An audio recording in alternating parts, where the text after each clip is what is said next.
નમસ્કાર, જય હિન્દ, જય ભારત, રાધે રાધે, જય શ્રી કૃષ્ણ. સ્વાગત છે તમારું આપણી YouTube channel government pension salary info point ન્યૂઝમાં. તો આજે આપણે વાત કરવાના છે કે વિધવા મહિલાઓને વિધવા સહાય સાથે વધુ 5 સહાય જાહેર કરવામાં આવી છે તેના વિશે. તો આ 5 નવી સહાય કેવી રીતે તેનો લાભ મેળવવો, તેના માટે તમારે કઈ કઈ પ્રોસેસ કરવાની રહેશે અને તેનો લાભ મેળવવા માટે તમારા ખાતામાં સીધી રકમ જમા થશે કે કેવી રીતે, ફોર્મ ક્યાં ભરવું, કેવી રીતે ભરવું, ફોર્મ ભર્યા પછી કેટલા દિવસમાં આ સહાય મળવાપાત્ર થશે અને આ સહાય મેળવવા માટે કેટલો ચાર્જ દેવો પડશે કે સાવ મફત સહાય મળશે.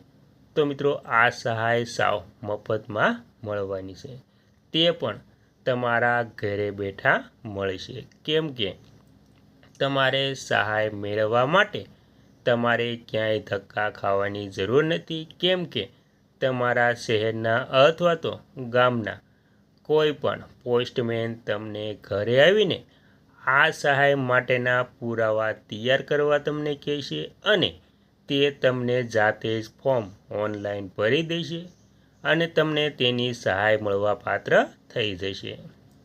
અને તમારે કોઈ પણ બેંકમાં ખાતું હોય તો તેમની પાસબુક આપવાની રહેશે, તો તે ખાતામાં સીધી તમારી સહાય જમા થવા પાત્ર રહેશે. તો આ સહાય મેળવવા માટે કઈ કઈ પ્રોસેસ કરવી પડશે તેની સંપૂર્ણ વાત આજે આપણે આ વિડીયો મારફતે કરવાના છીએ. તો સંપૂર્ણ વાત વિગતવાર જાણતા પહેલાં તમને એક નમ્ર વિનંતી છે કે તમે આપણી ચેનલમાં નવા હોય તો આપણી ચેનલને સબસ્ક્રાઈબ કરી લેજો અને વિડીયો ગમે તો લાઈક પણ કરી દેજો. તો સંપૂર્ણ વાત વિગતવાર જાણીએ તો તેમાં ગુજરાત સરકાર અને ભારત સરકાર દ્વારા વિધવા મહિલાઓને આર્થિક અને સામાજિક ઉત્થાન માટે ઘણી કલ્યાણકારી યોજનાઓ ચલાવવામાં આવે છે. મુખ્યત્વે તેમને દર મહિને પેન્શન, લોન અને અન્ય લાભો મળવાપાત્ર થાય છે. તેમાં સૌથી પહેલાં આપણે વાત કરીશું કે પહેલી યોજના, તેમાં છે ગંગા શ્રુપા આર્થિક સહાય યોજના, જે વિધવા સહાય તરીકે પણ ઓળખવામાં આવે છે.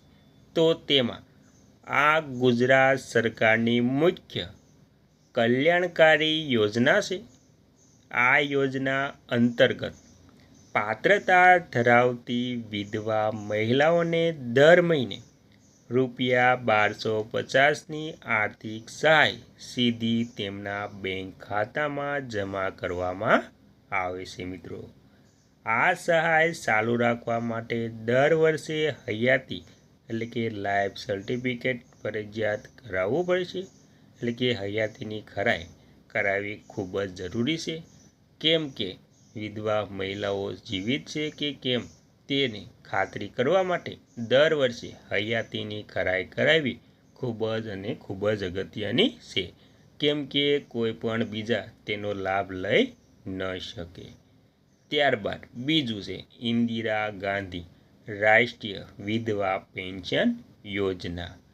તો આ ભારત સરકાર દ્વારા સંચાલિત રાષ્ટ્રીય સામાજિક સહાય કાર્યક્રમ છે. આ યોજના હેઠળ ગરીબી રેખા એટલે કે BPL નીચે જીવતી 40થી 79 વર્ષની વિધવા મહિલાઓને દર મહિને ₹300 અને 80 વર્ષથી વધુ ઉંમરની મહિલાઓને દર મહિને ₹500ની સહાય કેન્દ્ર સરકાર દ્વારા આપવામાં આવે છે. અને મિત્રો, ત્યારબાદ ત્રીજી યોજનાની વાત કરીએ તો નિરાધાર વિધવા પુનઃ વસવાટ માટે સહાય. તો રાજ્ય સરકાર દ્વારા વિધવા બહેનોને એટલે કે વિધવા બહેનો કે જેમને આર્થિક સ્થિતિ ખૂબ જ નબળી છે અને કોઈ આવક નથી, તેમને આર્થિક સહાય પૂરી પાડવામાં આવે છે મિત્રો।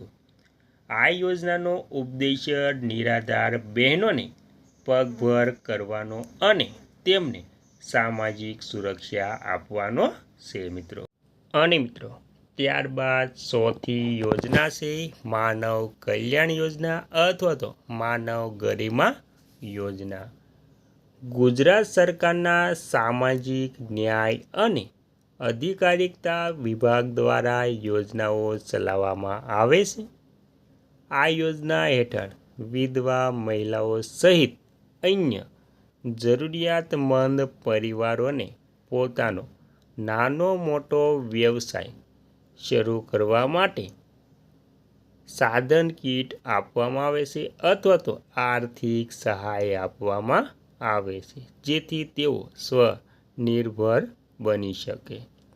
અને મિત્રો છેલ્લી યોજના છે વિવિધ નિગમો દ્વારા ધંધાકીય લોન જેમ કે મહિલા સમૃદ્ધિ યોજના। તો તેમાં ગુજરાત સરકારના વિવિધ નિગમોનો દાખલા તરીકે ગુજરાત ઠાકોર અને કોળી વિકાસ નિગમન, અનુસૂચિત જાતિ વિકાસ નિગમન વગેરે દ્વારા વિધવા મહિલાઓને પોતાનો સ્વતંત્ર વ્યવસાય શરૂ કરવા માટે સસ્તા વ્યાજ દરે ₹1 લાખથી ₹1,50,000 સુધીની લોનની સુવિધા પૂરી પાડવામાં આવે છે મિત્રો। તો હતી આ તમામ વિધવા મહિલાઓ માટે જે નવી 5 યોજનાઓ જાહેર કરવામાં આવી હતી તે મિત્રો।